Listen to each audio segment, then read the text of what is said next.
Addition of vectors को समझते हैं। देखो जैसे अगर मेरे पास ये 10i कैप है और मैं ऐड कर रहा हूँ 10j कैप को, मतलब मेरे कहने का मतलब 10 किलोमीटर यहाँ की तरफ को चला और फिर मैं 10 किलोमीटर ऊपर की तरफ को जा रहा हूँ, तो मैं कितना चला, तो इसका मतलब हो जाएगा कि 10 किलोमीटर प्लस ये, ओके, तो ये बन जाएगा 10i plus of 10j, basically ये बनेगा। रिजल्टेंट तो यहाँ से हम ट्राइंगल लॉ के माध्यम से जानते हैं, तो ये 10i के 10j के वैसे मिला। तो मतलब जब हम बात करते हैं कि कोई भी वेक्टर अगर हम ऐड करें, फॉर एग्जांपल सिंपल वेक्टर की बात करूँ, तो जैसे अगर मैं 10i कैप को 10i के साथ जोड़ रहा हूँ, तो क्या होगा कि ये जो हिस्सा है इसमें जुड़ेगा इसका पीछे वाला यानी टेल हिस्सा, जैसे हेड हो गया, ये वाला हिस्सा हेड हो गया, तो इसमें जुड़ेगा ये टेल वाला हिस्सा, ठीक है। यानी कि हेड में जूम करके देखो तो ये जुड़ रहा है, ठीक है। यानी कि इसे हम बोलते हैं ये हेड हो गया और ये क्या हो जाएगा,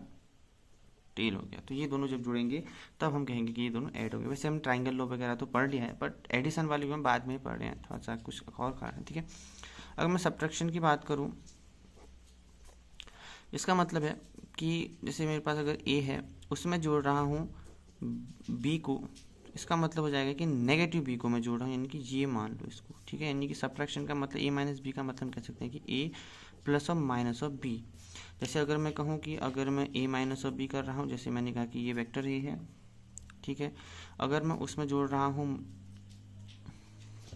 अगर इसमें से मैं सब्ट्रैक्ट कर रहा हूँ वेक्टर बी को, तो इसका मतलब हो जाएगा कि ए में मैं जोड़ रहा हूँ नीचे की तरफ को बी, यानी कि ये सब्ट्रैक्ट हो जाएगा इस फॉर्म में ये। तो अभी जोड़ रहा है यानी कि अब ए जोड़ रहा हूँ बी के साथ, तो सब्ट्रैक्शन बेसिकली वही है। जैसे अगर मैं सीधे सीधे जोड़, तो क्या जैसे ये है, अगर मैं जोड़ रहा हूँ सीधे में, अगर मैं घट रहा हूँ ये, मान लो कि 10 है, ये 20 है, ठीक है, तो इसका मतलब हो जाएगा जुड़ जाएगा।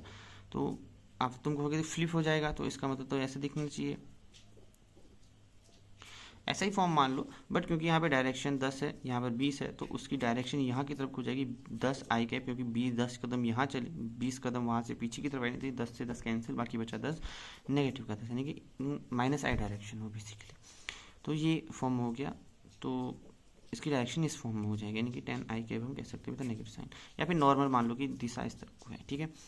प्लस आई माइनस आई के फॉर्म में भी हम यूज कर सकते हैं, ठीक है। तो इस प्रकार से सब्ट्रैक्शन और एडिशन यूज होता है। अब अगली क्लास में हम इससे संबंधित और क्लास को देखेंगे और जो टॉपिक्स हैं, उसके बाद हम जाएंगे अगले टॉपिक की तरफ जो कि मोशन इन प्लेन है।